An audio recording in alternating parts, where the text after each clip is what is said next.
Assalamualaikum warahmatullahi wabarakatuh. Perkenalkan, nama saya Melinda Hidayat dari Farmasi 2B dengan NIM 31119085 dari Bakti Tunasusada Tasikmalaya. Di sini, saya akan mempresentasikan jenis-jenis penyakit kulit. Jenis penyakit yang pertama ada panu. Panu bisa juga disebut dengan pityriasis versicolor. Panu adalah penyakit kulit yang sangat umum dan bisa juga terjadi pada semua orang. Panu itu bisa membuat orang itu sangat malu karena panu itu seperti bercak putih yang terus akan menyebar. Panu itu disebabkan oleh adanya infeksi jamur yang menyerang pada bagian pigmen kulit. Penyebab utama panu adalah perkembangan jamur Malassezia pada kulit. Jamur penyebab panu akan tumbuh pada kulit yang sehat, merupakan flora yang normal. Nah, panu itu dipicu karena lemahnya kekebalan tubuh dan perubahan hormon. Gejala penyakit panu biasanya akan menyebabkan bagian kulit terlihat lebih putih. Selain itu, ada rasa gatal pada bagian punggung, leher, lengan atas, dan dada. Panu lebih sering menyerang kulit yang sedang mengalami perubahan terhadap cuaca panas, kulit yang berminyak, dan orang yang sedang lemah dalam kekebalan tubuh. Cara penggunaan obat panu, yang pertama ada salep atau krim. Obat panu salep atau krim biasanya digunakan untuk panu yang tidak terlalu banyak. Nah, contohnya seperti miconazol. Cara penggunaannya itu gampang. Pertama-tama, kita itu bersihkan dengan air yang mengalir kulit kita yang terkena panu. Nah, terus kita keringkan kulit kita agar tidak terlalu basah. Terus kita oleskan obatnya di atas panu. Nah, obat panu salep atau krim ini biasanya digunakan sampai 1 sampai 2 kali sehari dalam 2 seminggu. Nah, yang kedua itu ada obat panu sampo. Obat panu sampo itu contohnya seperti selenium sulfide. Nah, obat panu sampo ini digunakan mengatasi panu yang jumlahnya banyak dan tersebar luas di tubuh. Nah, cara penggunaannya itu dipakai saat mandi dan didiamkan sampai 5 sampai 10 menit lalu bilas biar cepat hilang, biar efektif. Kita gunakan obat panu sampo ini selama 5 sampai 7 hari. Yang ketiga ada obat panu tablet. Obat panu juga dapat berupa pil atau tablet yang diminum. Nah, tapi ini digunakan itu jangan sembarangan, karena kalau obat panu tablet itu harus sesuai resep dokter yang direkomendasikan oleh dokter, karena pasti ada, kalau obat tablet itu pasti ada efek sampingnya. Penyakit kulit yang kedua adalah jerawat. Jerawat bisa juga disebut dengan akne vulgaris. Jerawat adalah suatu keadaan di mana pori-pori tersumbat sehingga menimbulkan kantung nanah yang meradang. Jerawat adalah suatu penyakit yang cukup besar jumlah penderitanya. Penyebab penyakit jerawat adalah terhalangnya pori-pori pada tubuh oleh minyak, kulit mati, dan bakteri. Setiap pori-pori di kulit kita terdapat folikel. Folikel ini terbuat dari rambut dan kelenjar minyak. Gejala jerawat adalah munculnya bintik komedo yang berwarna hitam dan berwarna putih.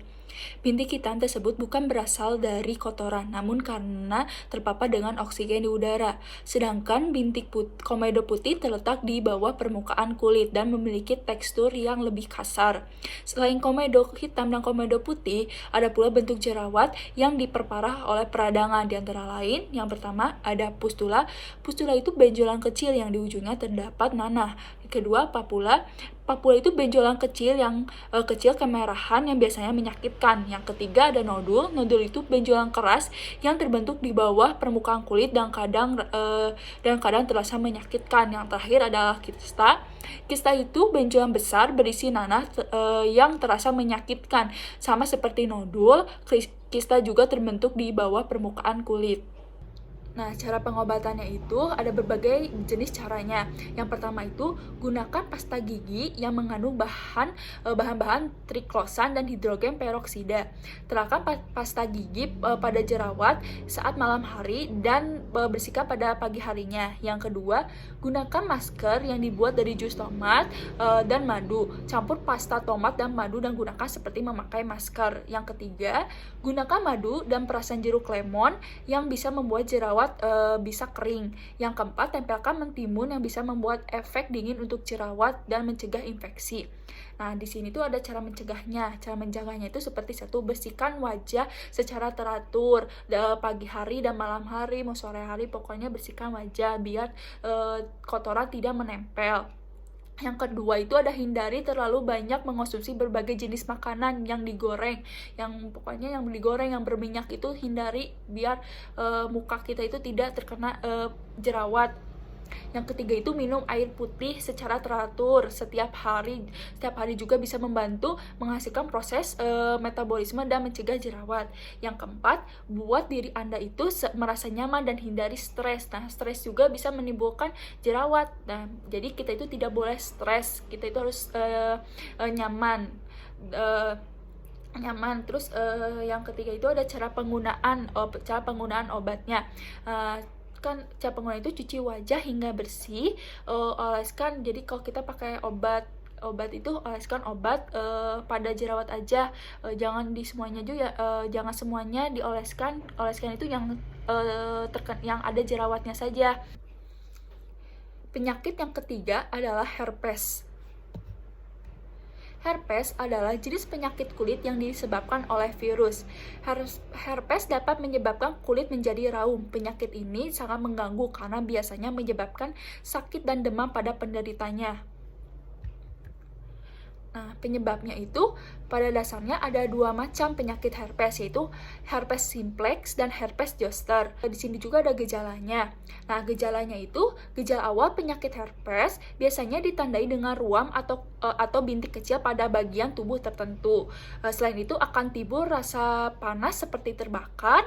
Jika bagian yang sakit disentuh, maka bisa menyebabkan infeksi pada daerah di sekitarnya. Cairan herpes yang pecah dan gatal akan mudah menular ke orang lain dan menyebar ke bagian tubuh lain. Cara pengobatan virus herpes. Pada umumnya, luka dan lepuhan akibat herpes dapat sembuh dengan sendirinya dalam waktu 2-4 minggu. Hingga kini belum ada metode dalam pengobatan virus herpes dari dalam tubuh ini. Nah, cara mencegah untuk penyebaran virus herpes kepada orang lain, sebisa mungkin hindari kontak fisik secara langsung, terutama yang memiliki luka terbuka. Selalu cuci tangan secara rutin. Jika diberikan obat oles untuk mengatasi ruam, gunakan dengan kapas. Jangan sampai tangan kita bersentuhan dengan kulit yang terinfeksi virus herpes. Jangan berbagi barang-barang seperti gelas, cangkir, pakaian, handuk, dan peralatan make up. Terus di sini juga ada cara penggunaan. Cara penggunaannya itu, yang pertama, gunakan kompres dengan kain bersih dan lembut yang sudah dicelupkan di air hangat atau air es. Ganti kain apabila suhunya sudah berubah. Selain dengan kain, kamu bisa menggunakan botol kecil yang diisi dengan air hangat atau es. Kemudian diaplikasikan langsung ke area yang terkena herpes. Yang kedua ada menggunakan lidah buaya pada herpes. Bisa mengurangi rasa sakit dan panas serta mempercepat penyembuhannya. Kamu bisa menggantikan gel lidah buaya dengan membeli lidah buaya yang dijual di toko-toko. Yang ketiga, cara membuat racikan dengan kulit.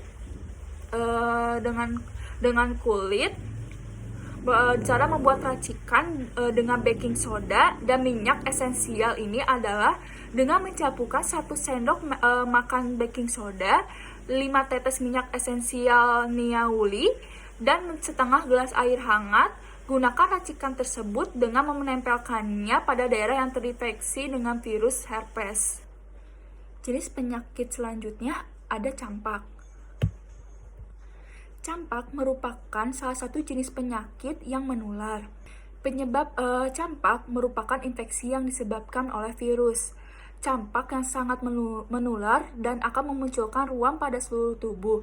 Umumnya, sekitar 1 hingga 2 minggu setelah virus masuk ke dalam tubuh, penyakit campak itu sendiri disebabkan oleh virus yang termasuk dalam keluarga Paramyxovirus.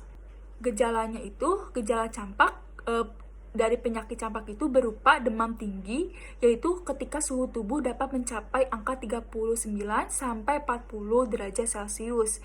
Gejala yang lain yang umum ditemukan pada penderita campak adalah mata kemerahan, batuk pilek, dan nyeri sendi. Cara pengobatan campak yang pertama, minum banyak air untuk mencegah dehidrasi. Yang kedua, banyak istirahat dan hindari sinar matahari selama mata masih sensitif terhadap cahaya. Yang ketiga, minum obat penurun demam dan obat pereda sakit nyeri. Cara mencegah campak juga dikenal dengan Rubella atau campak merah. Saat ini telah tersedia vaksin untuk mencegah penyakit ini. Vaksin untuk campak termasuk dalam bagian dari vaksin MMR. Vaksinasi MMR adalah vaksin gabungan untuk campak. Vaksinasi MMR diberikan 2 kali. Pertama diberikan ketika si kecil berusia 15 bulan, dan dosis vaksin MMR berikutnya diberikan saat mereka berusia 5-6 tahun, atau sebelum memasuki masa sekolah dasar. Vaksin memiliki fungsi yang cukup penting dalam mencegah campak. Di sini cara penggunaan obat untuk campak itu diberikan seperti vitamin A, biasanya diberikan sebanyak 3 kali pada hari 1, 2, dan minggu kedua dan hingga keempat. Karena penyebab campak adalah virus, maka penyakit ini dapat sembuh dengan sendirinya. Obat yang diberikan kebanyakan berfungsi untuk meningkatkan sistem imunitas tubuh dan meringkatkan gejalanya. Jenis penyakit kulit yang terakhir ada bisul.